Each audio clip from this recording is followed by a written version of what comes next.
Welcome to another session of Aloka Dhamma discussion. As always, I would like to, with great gratitude, welcome Venerable Sandalaka Kalandasana Thero to our studio today also to discuss the practical application of Buddhism and Buddhist philosophy. We've been discussing about leadership and how we can relate leadership to Buddhism and Buddhist philosophy in last few programs. I would like to continue that leadership concept and leadership reality and connection to Buddhism. So one of the things as leaders we need to develop is not faking ourselves. It is important not to pretend someone and something you are not.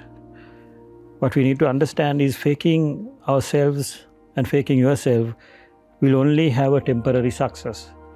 And it is important to let people work with you and respect you for who you are and what you are. Dear Venerable Sir, are there any references in Buddhist religion about the importance of being yourself without being a fake? And how can we move away from this fake self concept by practicing Buddhist philosophy? With respect to Venerable Mahasangha, Mr. Karagala, and dear devotees, Buddhist teachings indeed emphasize the importance of authenticity and being true to oneself. Lord Buddha taught that the true happiness and inner peace can only be attained by acknowledging and embracing one's true nature. This is aligned with the concept of living in harmony with one's true nature, which is a recurring theme in Buddhist philosophy. One of the key aspects of Buddhism is the encouragement to see things as they really are, without the distortion from our desires or fears. This includes seeing ourselves clearly, without the layers of self-deception or the personas we might adopt to navigate social situations. To move away from a fake self-concept, Buddhism suggests a practice of mindfulness and self-reflection. By being mindful, we can observe our thoughts and actions without a judgment and recognize when we are not being authentic. This awareness allows us to gradually let go of the pretenses and become more aligned with our true selves. Dear devotees, the Four Noble Truths also guide us towards authenticity by helping us understand the nature of suffering, its origin, the possibility of its cessation, and the path leading to the cessation of suffering. By following the Noble Eightfold Path, which includes right vision, right intention, right speech, right action, and so on, we cultivate a life that is true to our innermost values and free from the suffering caused by inauthentic living. Buddhism teaches that the authenticity is crucial for genuine well-being, and by practicing mindfulness, self-reflection, and following the Noble Eightfold Path, we can live more authentically and find true peace. Also in Metta Sutta of Khuddaka Nikaya, it is given two characteristics in Pali, Uju and Suju. It is mostly familiar as Ujucha Sujucha. One should be honest and straightforward or upright so-called uju, in one's physical and verbal actions and in one's dealings with others. And one should try to be very honest and upright, so-called suju, through continuous effort and alertness. By not being cunning, the one becomes straightforward. By being free from deceit, by avoiding mental mistakes, one becomes more straightforward.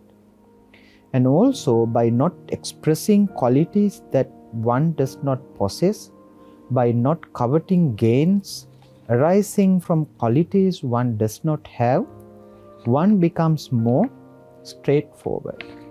Thus, from the characteristics of contentment and from the first, second, and third training precepts, as well as from purity of livelihood and desire, one becomes both honest and straightforward. Moreover, in Ganaka Moggallana Sutta, found in Majjhima Nikaya, Moggallana Brahmin said to Lord Buddha, there are people who are faithless and have transitioned from the household life into homelessness, not due to spiritual motives, but in search of financial gain. These individuals are characterized as they are fraudulent, deceitful, not greatly respectful of training, careless, lazy, and unconcentrated. Lord Buddha chooses not to associate with such persons. Conversely, there are those who have embraced a life of monkhood out of genuine faith, leaving behind their household comforts. They are honest, not fraudulent and deceitful, exercise control over their senses, hold discipline in high esteem, are diligent, vigorous, mindful, and focused. It is with these earnest individuals that Lord Buddha shares his company. Not being fraudulent and deceitful are fundamental to spiritual practice.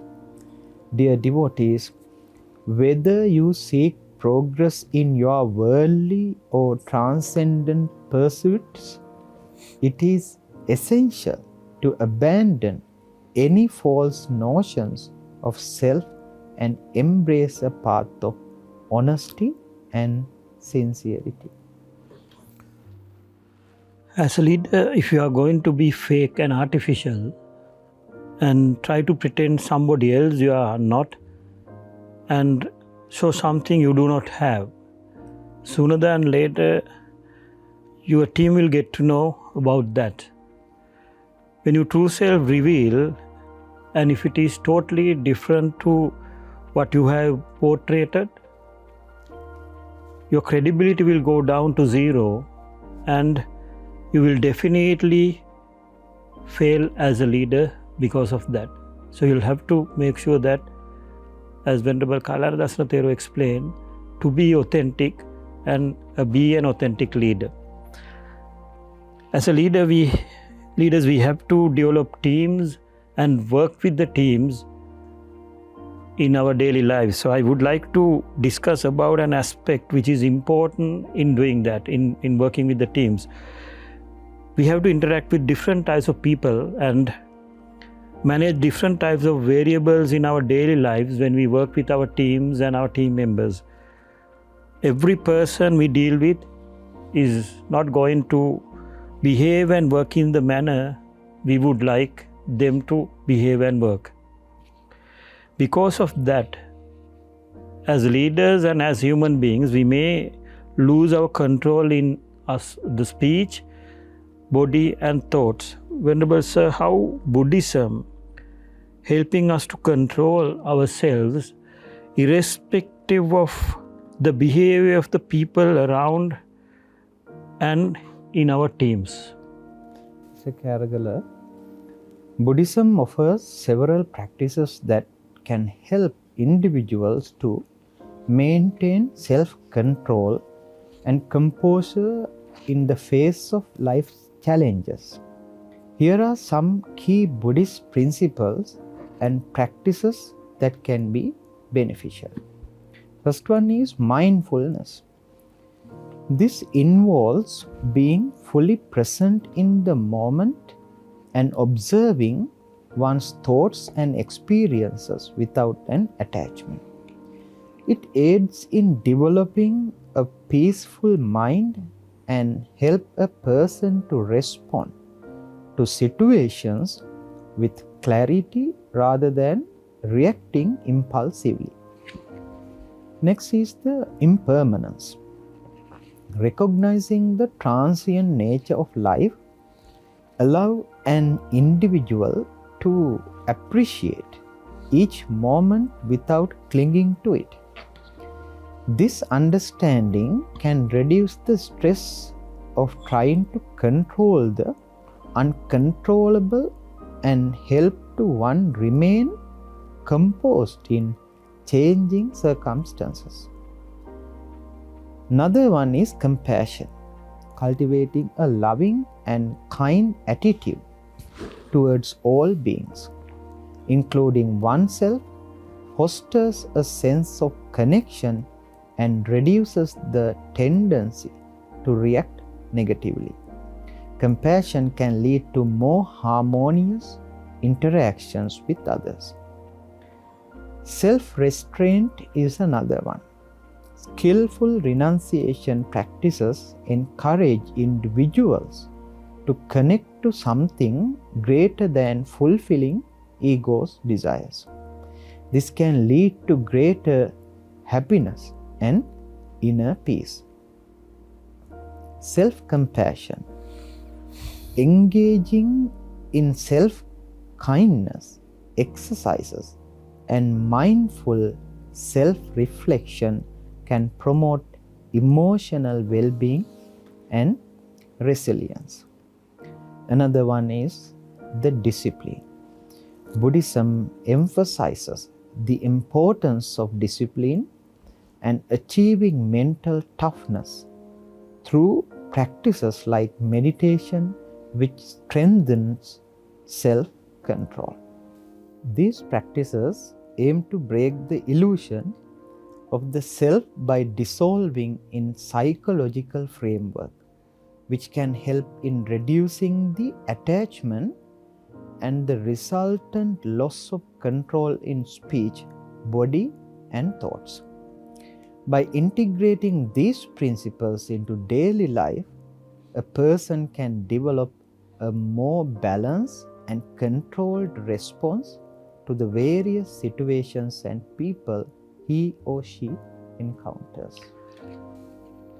As explained, we usually react for the actions of others. Especially, we develop hate within ourselves as a reaction for the flawed and negative actions of others. So, Venerable Sir, how can we move away from developing resentment by following Buddhist practices? Mr. Karagala, in Anguttara Nikaya Panchaka Nipata, there's a sutta called Dutiya Agata Pativinaya Sutta.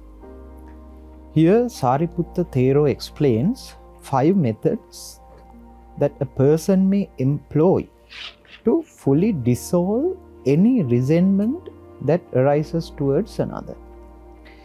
Dear devotees, let us consider those 5 methods.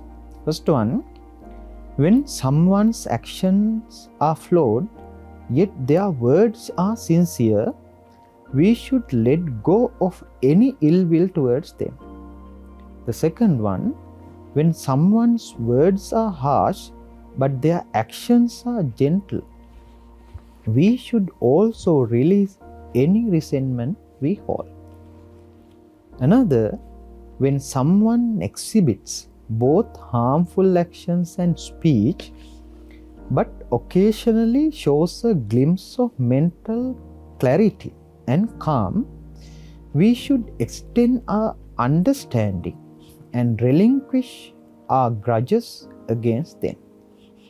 The fourth one, when someone's actions and words are consistently negative and they rarely find peace of mind, we should still find it within ourselves to forgive and move past any feelings of bitterness. When someone's actions and words are consistently positive and they often experience moments of mental serenity, then we should maintain our practice of letting go of resentment towards them as well.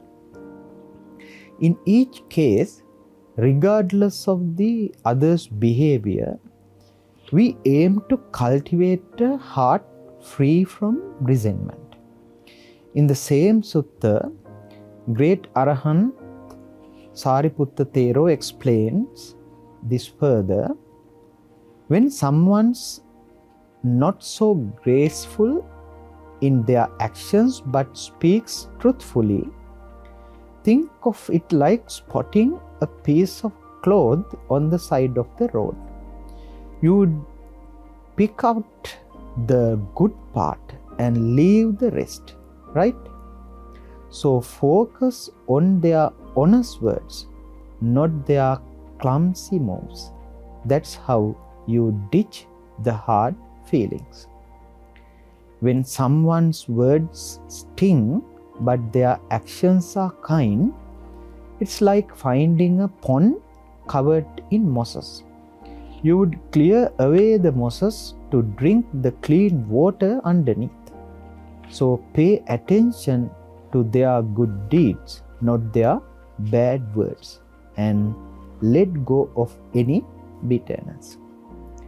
The third type, when someone's a mess both in action and speech, but occasionally has moments of clarity. Imagine a tiny puddle of water. You would carefully sip without disturbing the mud. Similarly, cherish those rare moments of their clarity and forget the rest. Dear devotees, when someone is consistently negative and rarely finds peace, picture a sick traveler on a deserted road. You would wish them help and healing, not more suffering. So wish for their improvement and drop any resentment. Sariputta Thero explains the fifth one. When someone's actions and words are pure and they often find peace of mind, it's like a perfect, refreshing pond. You would dive in, enjoy it, and relax under a tree. So appreciate their goodness and keep your heart free of resentment. In short, no matter who's causing you grief, there's always a way to look at the brighter side and let go of the grudges. Keep your cool and stay positive. So it's very clear that if you have a proper control over yourself, you will have the control of your destiny. With that, you will be able to manage and have a control over your success and your team's success very well. Having control of your success and having control of your destiny is the most important thing as leaders we have to develop. So there's like to step into another phase of leadership. As leaders, one of the most important responsibility all of us are having is setting a strategy to our teams and to the organization. As individuals, and most importantly as leaders, we should have a right vision, and that should be the base for all of our activities and decisions. When we have a right vision, we would exactly know what we should do and why we should do that. Venerable Sir, how Buddhism explains the importance of having a right vision, and how can we learn the art of having a right vision by following Buddhist philosophy? Mr. Karagala, in Buddhism, right vision or Samma Ditti is the first step of the Noble Eightfold Path and is considered crucial for leading a life aligned with Buddhist teachings. It represents the correct understanding or right vision and perspective on life, ethics, and practice aimed at achieving enlightenment. Right vision is about seeing things as they truly are, recognizing the impermanence of life, and avoiding extreme thinking. The importance of right vision in Buddhism is profound because it forms the basis of how we perceive our experiences and actions. It is said that our thoughts and intentions are the forerunners of our actions, and thus cultivating right vision is essential for creating positive karma and reducing suffering. Right vision along with right intention forms the wisdom path of the Eightfold Path, which is the path that cultivates wisdom, panya.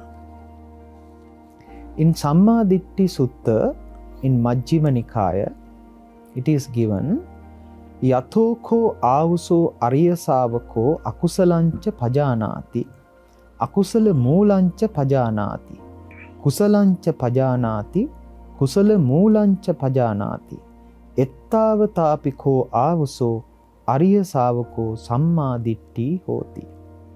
When a noble disciple understands the unwholesome acts and the root of the unwholesome acts, the wholesome acts and the root of the wholesome acts, in that way he is one with the right way or right vision.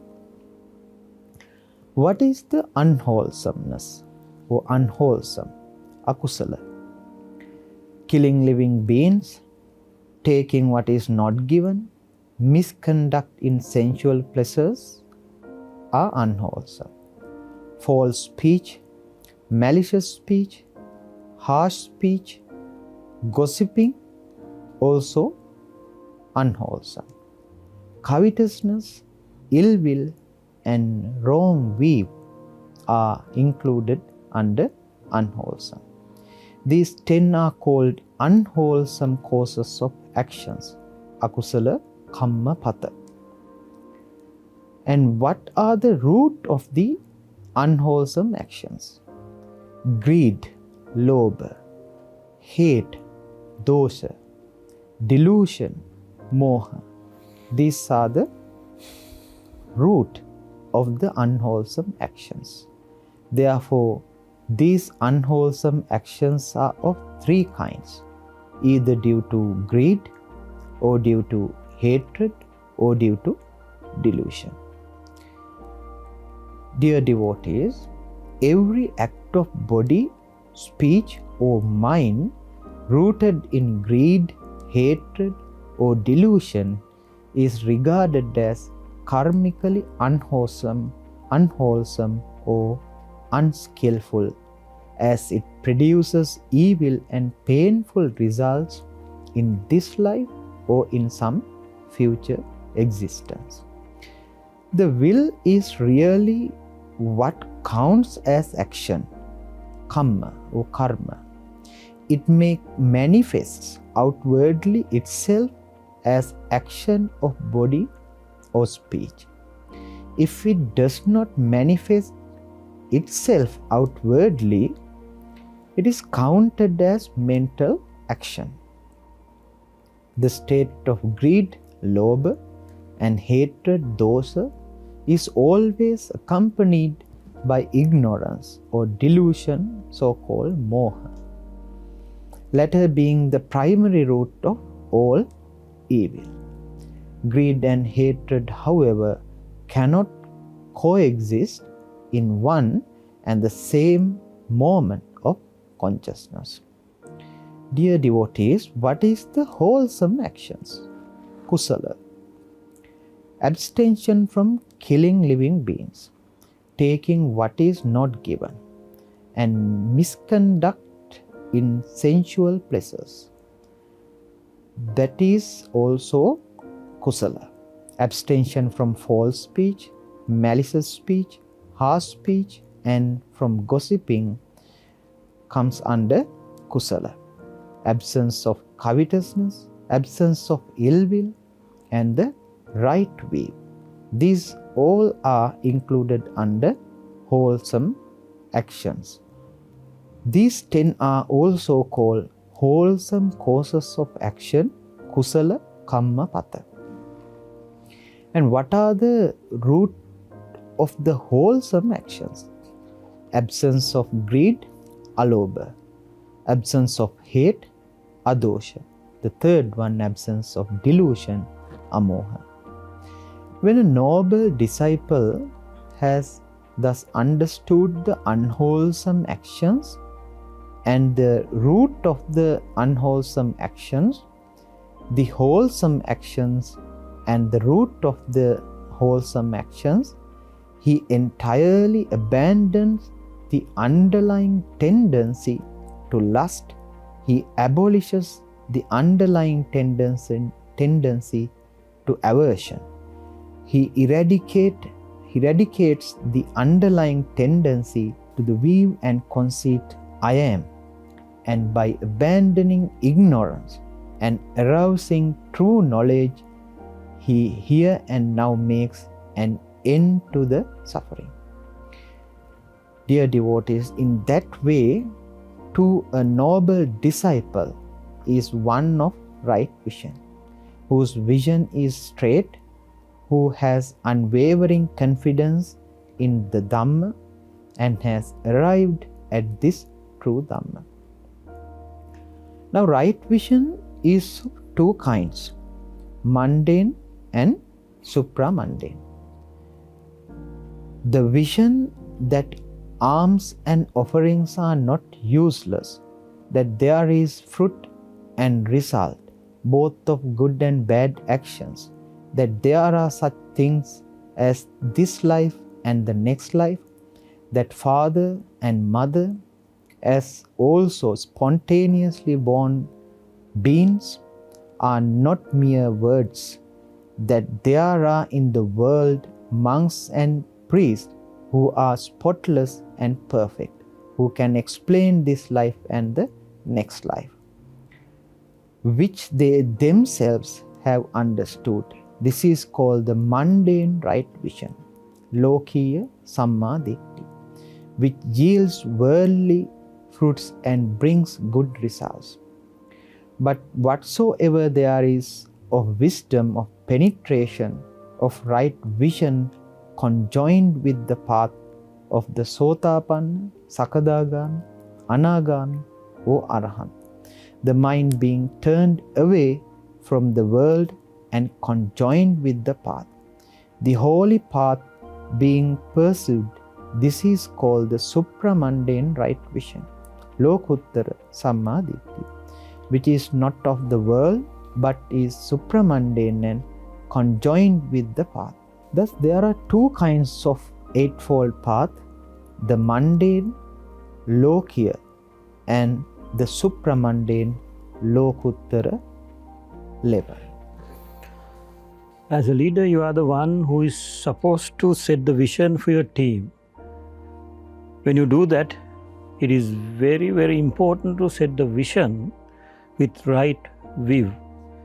And it is important to you to see the things around you and the future in its true nature. That will enable you to set up a very good vision and a strategy for your team and for your organization. And most important thing, what we need to understand as the leaders, having a right strategy is the first step of achieving success as a team, as an organization, as a leader. That brings to an end of today's program. And as always, with great gratitude, I thank on behalf of JAYA TV, Venerable Sandalanka Kalandasana Thero for being with us and sharing the noble knowledge and the importance of Buddhism around the world. And as I thank all of you for joining us. Teruvan Saran.